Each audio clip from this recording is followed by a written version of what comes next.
জোহার বাবা আজ থেকে আবার ৬ রোজা যেটা বলে সেটা রাখা শুরু করে দিয়েছে। তো এখন তো আমরা নিজেরা যদি পার্সোনালি রোজা রাখি তো তখন কোনো চিন্তা থাকে না কি করব না করব, একটা কিছু হলেই খেয়ে ফেলি ইফতারিতে।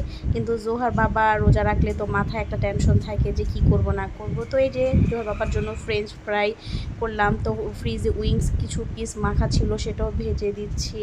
তো জোহার বাবার এগুলোই খুব পছন্দ করে। আর এখানে জোহার বাবার জন্য লেবুর যেই শরবত সেটা বানাবো। তো বুঝতেই পারেন যে মহিলা মানুষের তেমন কিছুই লাগে না, অনেক কিছু দিয়েই হয়ে যায়, নর্মাল কিছু হলেও সমস্যা নাই এরকম।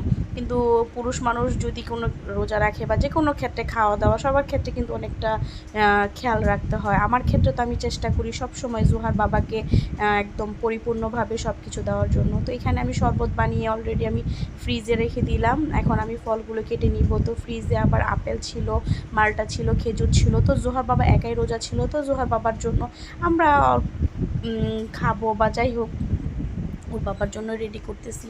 তো আমি এখন আপেলগুলো কেটে নিব, তারপর মালটা, আবার এদিক দিয়ে আমার ফ্রেঞ্চ ফ্রাইটা এখন ভাজতে হবে।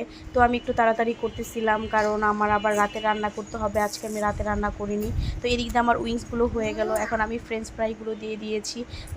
ওই দিক দিয়ে ফ্রেঞ্চ ফ্রাইগুলো হতে হতে আমার ফলগুলো অলমোস্ট কাটা হয়ে যাবে। এদিক দিয়ে আবার জোহার বাবাও চলে আসছে ইফতারির জন্য। তো জোহার বাবা আবার মাঠা বানাবে, জোহার বাবা সবসময় আবার নিজের হাতে মাঠা বানায়, তো এটা খুব ভালো লাগে খেতে।